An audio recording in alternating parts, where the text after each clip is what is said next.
Good morning to all of you. Listen, I will start a new concept today, that is successive disintegration. Successive disintegration. Okay, one derivation, mostly that I will going to complete. Okay, successive disintegration. Successive disintegration.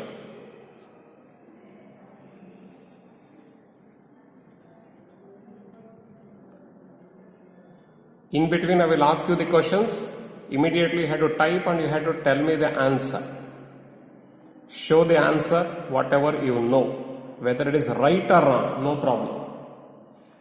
Yes, successive disintegration. Under your lower classes, already you have studied about radioactivity. Radioactivity, already you have studied in your lower classes. This is successive disintegration in the sense a radioactive series that we are supposed to study. Before that one, we are supposed to study on derivation, taken as transient equilibrium and the secular equilibrium. For that, we are supposed to derive the equations. So, successive disintegration is also called by the name the chain disintegration. This is also taken as chain disintegration.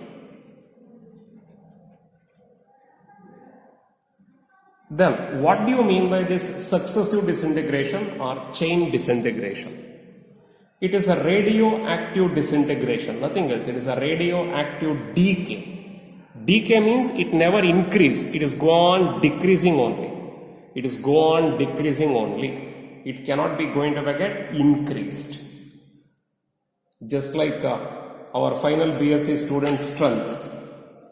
Okay, initially online classes it was around about 65, 70 like that. Now onwards is go on decreasing like that. Radioactive, that series, whatever the number of atoms are present, that is also like that now. It is go on decreasing. Right, okay. So, what do you mean by this successive disintegration?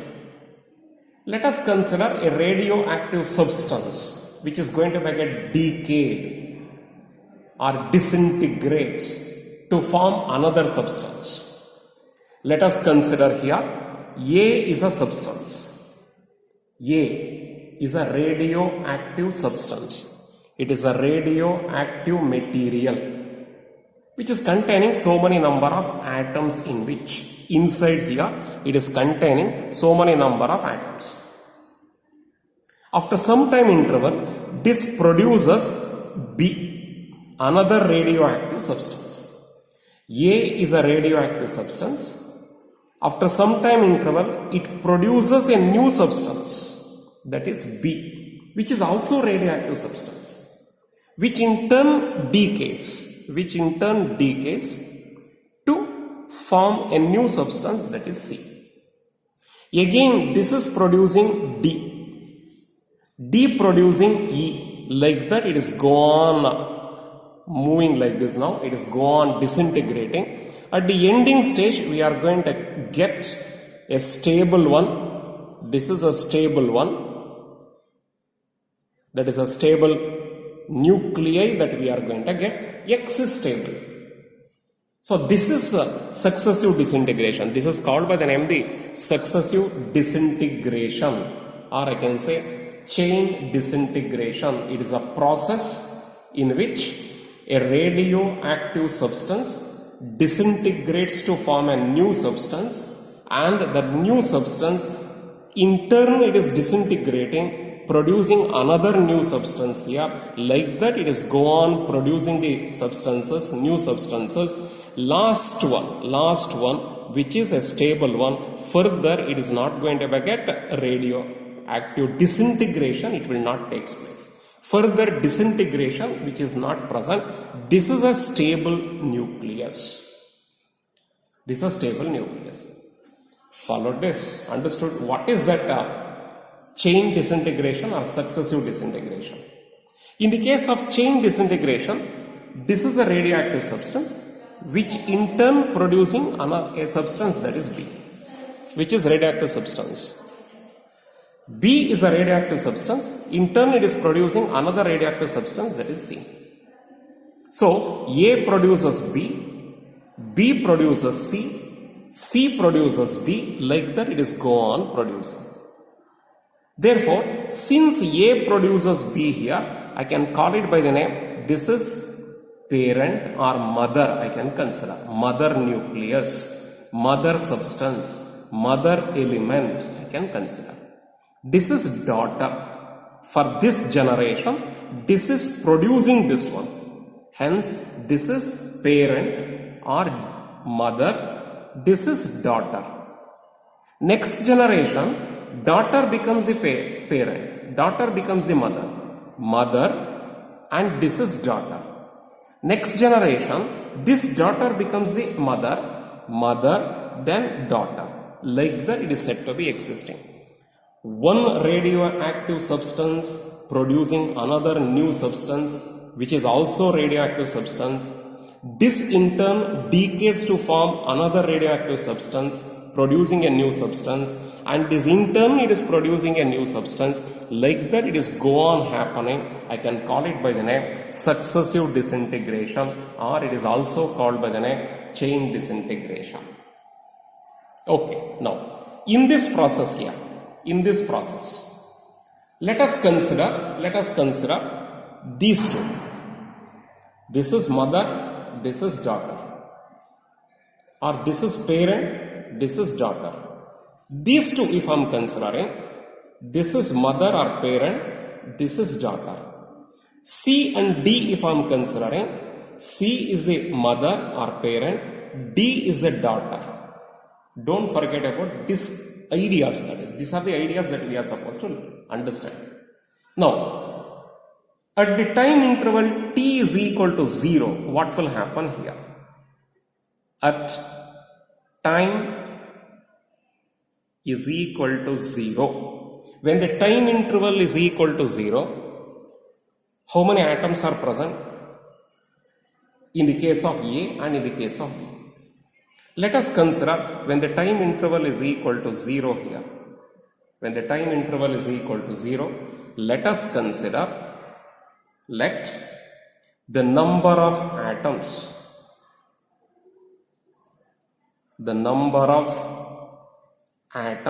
the substance is containing the atoms now, the number of atoms in A, the number of atoms in A is equal to maximum, that is n naught. Maximum, that is equal to n naught. Let us consider when the time interval is equal to 0, the number of atoms in A, number of atoms is equal to n naught. Now you answer the question. The number of atoms when the time interval is equal to 0, the number of atoms in B is equal to how much? Any one of you can answer. In B, how many atoms are present? Quickly you have to answer, whether you know or not. That's different. Whether it is right or wrong, it's different. Don't waste the time. Quickly you have to answer. This is A, this is B. A producing B. Correct now? A producing B. A, if one atom is decreased in A, one atom is produced in B. Don't forget. One atom decreased in A, one atom is producing in B. If 10 atoms are decreased in A, 10 atoms are produced in B. If 5 atoms are decreased in B, 5 atoms are produced in C. Don't forget about this. This is successive disintegration. Now, when the time interval is equal to 0, let me consider number of atoms present in A. It is maximum, that is equal to n naught. It is not decreased. Not yet started to decrease. Now, the number of atoms in B is equal to 0. Number of atoms in B is equal to 0. Carefully you have to listen, understand the concepts. When A disintegrates, then only B produced. If one atom of A decayed. One atom of B is produced. 10 atoms of A decreased or decayed. 10 atoms of B is produced. If 50 atoms of A is decreased or decayed, then 50 number of atoms of B is produced. Now, as B is decayed, C is producing. I told you already, when the time interval is equal to 0, the number of atoms present in A, it is maximum, that is equal to N naught. Once this is maximum here, it is not decreased, it is not decayed. If it is not decayed, the production of B is equal to 0. When the production of B is equal to 0 here, therefore I can say the number of atoms in B is equal to 0. The number of atoms, how many they are present in B, when the time interval is equal to 0 means that is equal to 0. But at that time, number of atoms in A, it is maximum, that is equal to N naught. Now A is go on decreasing, B is go on increasing. When the time interval T, if I am considering, at time is equal to T, let us consider. When the time is equal to T, after some time interval, it is said to be happening. Let us consider, let the number of atoms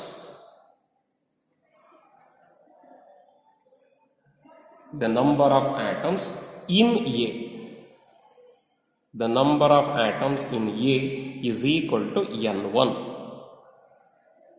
It is equal to N1. Here, when the time interval is equal to 0, number of atoms in A is N0. Now it decreases to N1. If it is decreases to N1 here, in B, number of atoms must be increased or decreased. Think about that. It was 0, now it is not equal to 0, it is equal to some number now. Therefore, let us consider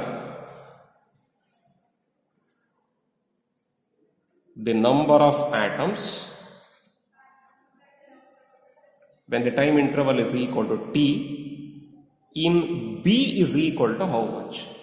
In B is equal to, now it is N2. It was 0. Don't say 1. If I am saying here 1 atom is decreased, 1 atom is produced. If 5 atoms are decreased here, 5 atoms are produced. I didn't mention how many atoms are decreased here. It was N0, now it is equal to N1.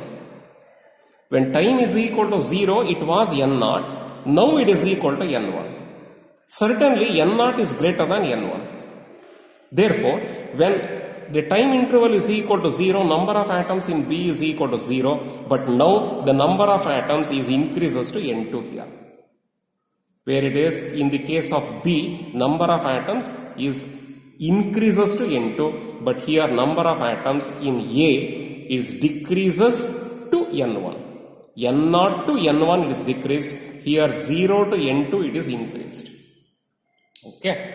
Now let us consider half-life and disintegration constant, decay constant and half-life. I will going to consider now.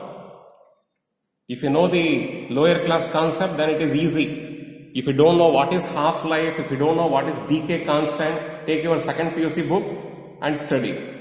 Take your second PUC radioactivity concept and read it. Let us consider lambda 1 and lambda 2. These are decay constants or disintegration constants. Let us consider lambda 1 and lambda 2 be the decay constants. They are the decay constants of A and B. Decay constants of A and B respectively. Means for A, lambda 1 is the decay constant. For B, lambda 2 be the decay constants. Not only that, let us consider T1 and T2, half-lives. Half-lives.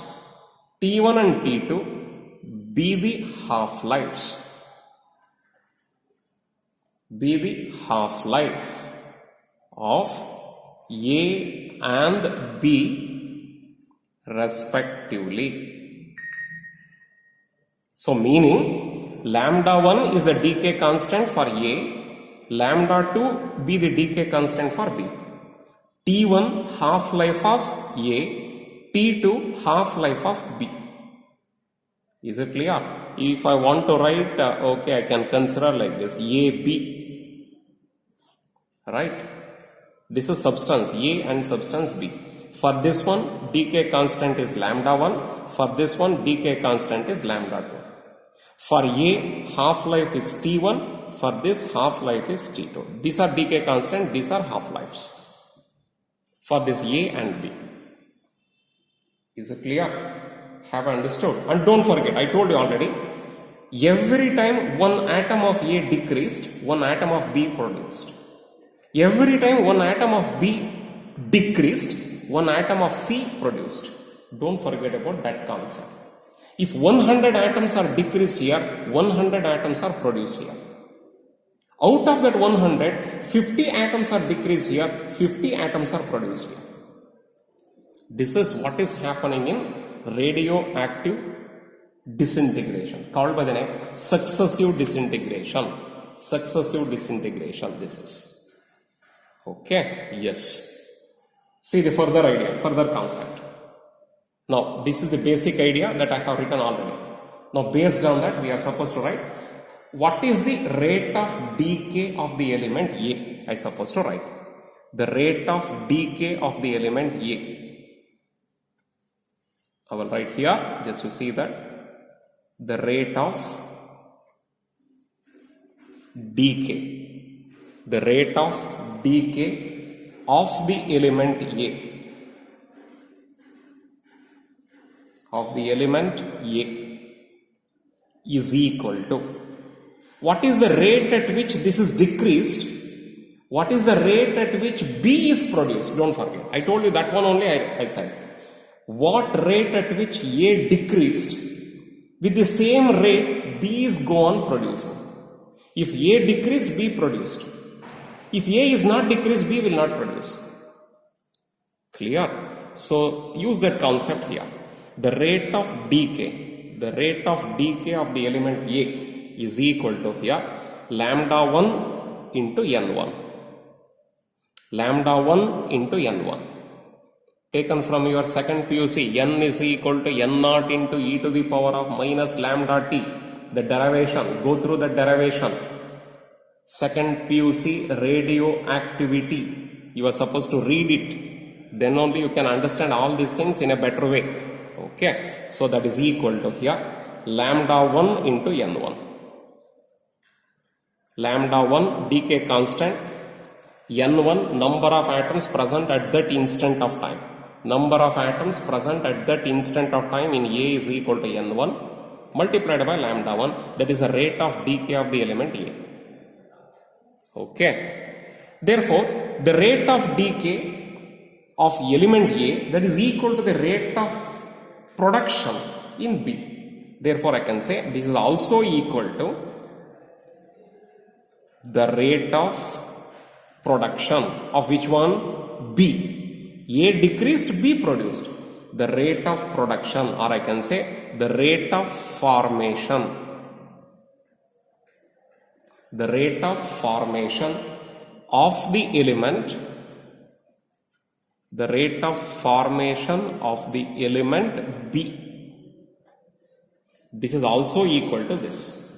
But this is radioactive rate of decay of A. Same thing, the rate of formation of B, that is equal to lambda 1 into N1. Next step, using like this only, you tell me that what is the rate of decay of the element B. This is rate of formation.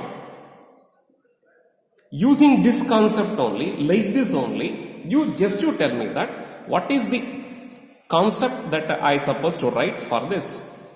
The rate of decay. You tell me the answer. The rate of decay of the element B is equal to how much? You tell me that. What I supposed to write here? If you understood, you can answer it. The rate of decay of the element A is lambda 1 N1. That is also equal to the rate of formation of the element B. Now I supposed to write the rate of decay of the element B.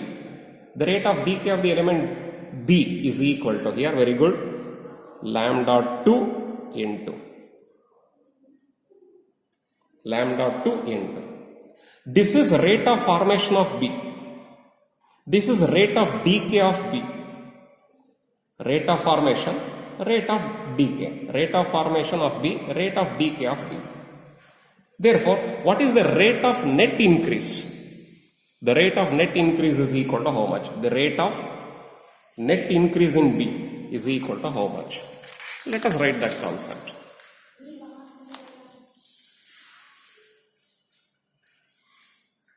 Okay. Follow this. See that?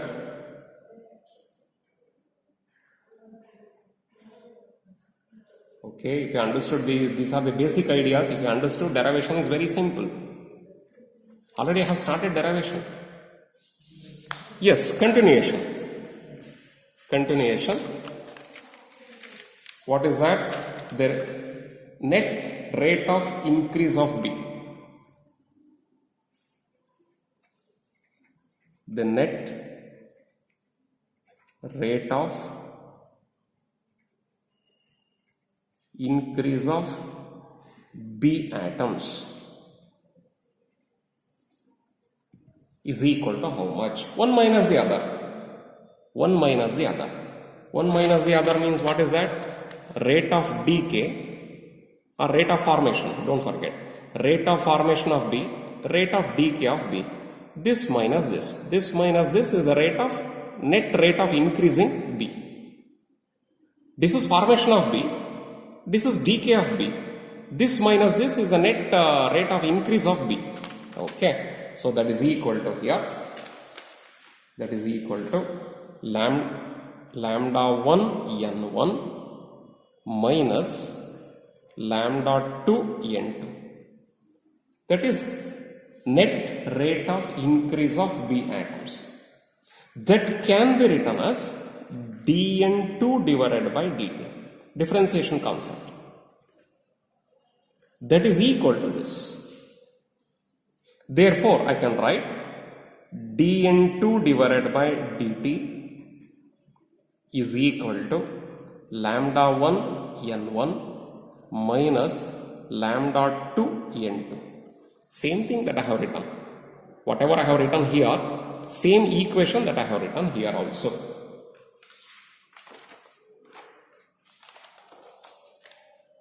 Clear?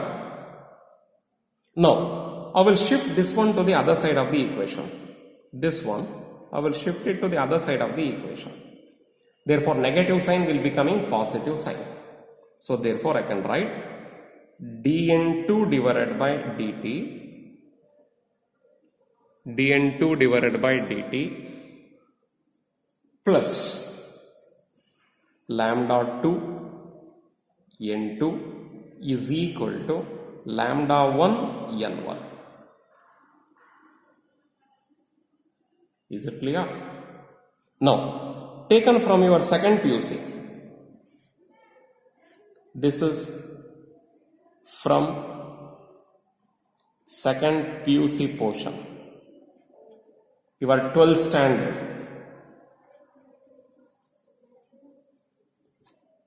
Taken from 12th standard portion, I can write n1 is equal to, this derivation, it is there in your second PUC syllabus.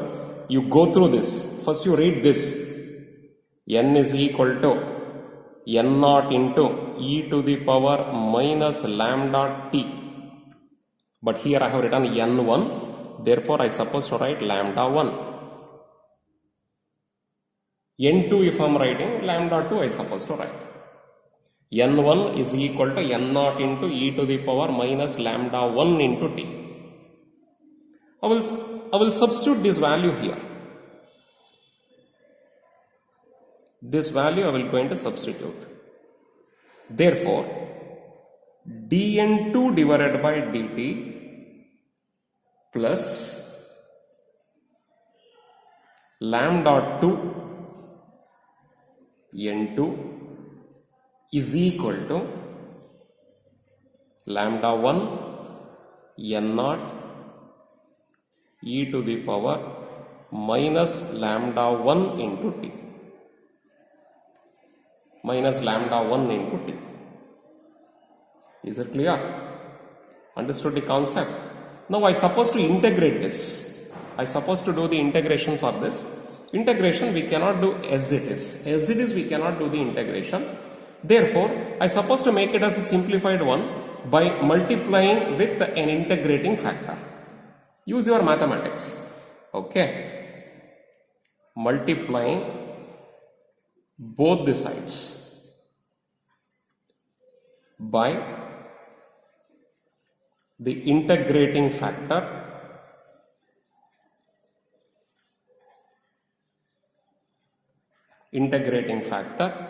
e to the power lambda 2t, e to the power lambda 2t.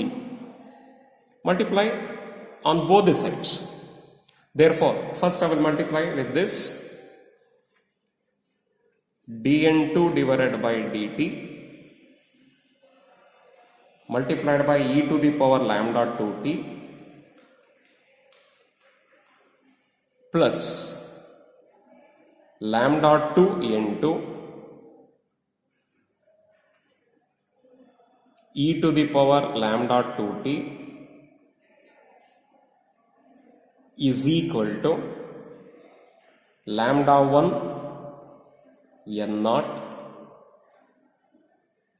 e to the power minus lambda 1 t multiplied by e to the power lambda 2t. So, every term it has been multiplied by e to the power of lambda 2t. Both the sides of the equation of this it has been multiplied by e to the power of lambda 2t. Lambda 2t. Okay, followed this. Understood about this particular step, you see that. This can be written as d by dt of differentiation, you know that. You know the differentiation, I am writing the answer just to see that.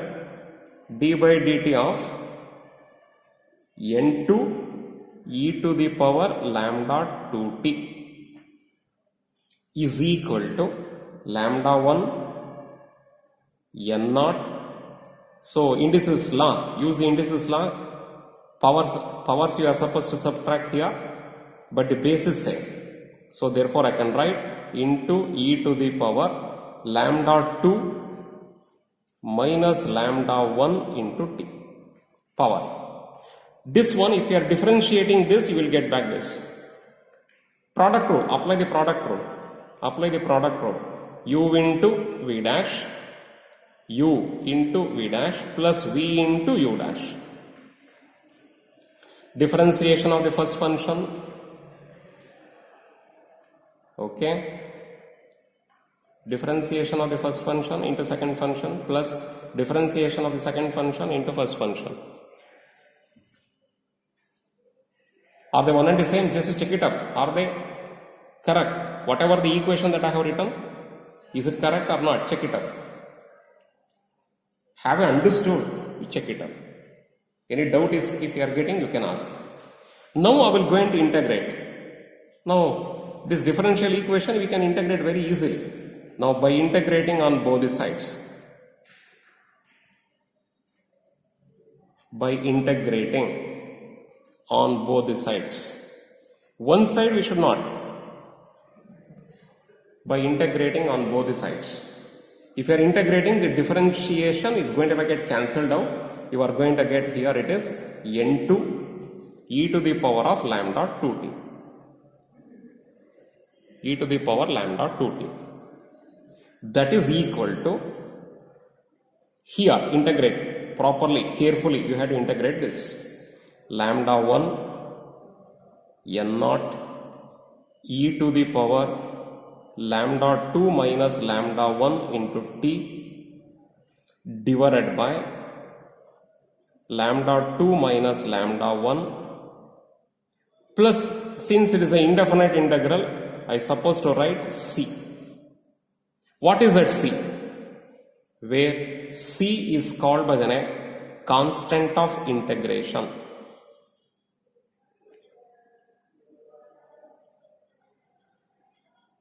This is called by the name of the constant of integration. I supposed to determine how much is the constant of integration. What is that constant of integration? I supposed to determine using the boundary condition, using the initial conditions or boundary conditions. We are supposed to determine this. Okay. So first, is there any doubt within this? You see that? Then only I can continue.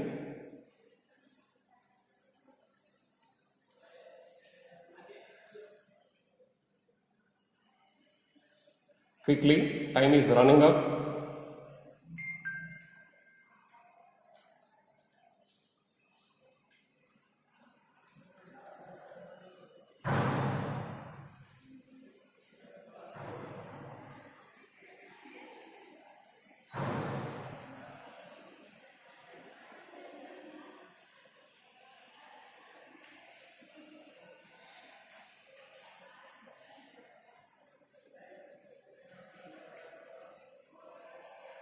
Now, I supposed to calculate what is the value of this C. C value I supposed to determine using the boundary conditions, using the initial conditions. So, I will take up the initial conditions now. So, what is the initial condition or boundary condition? Okay, using the initial conditions from initial conditions. From initial conditions. Initial conditions means when the time is equal to 0, when t is equal to 0, this implies n2 is equal to how much? You answer. You answer. Any one of you can answer.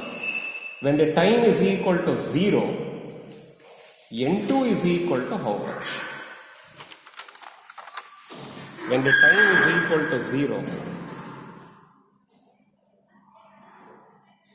when the time is equal to 0, n2 is equal to how much? When the time is equal to 0 here, this n2 is equal to how much? It was how much? Have I understood? When the time is t, n2. When the time is 0, this n2 becomes how much? Anybody?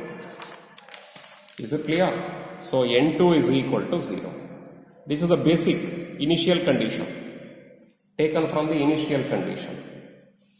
Okay. So therefore, let us apply this concept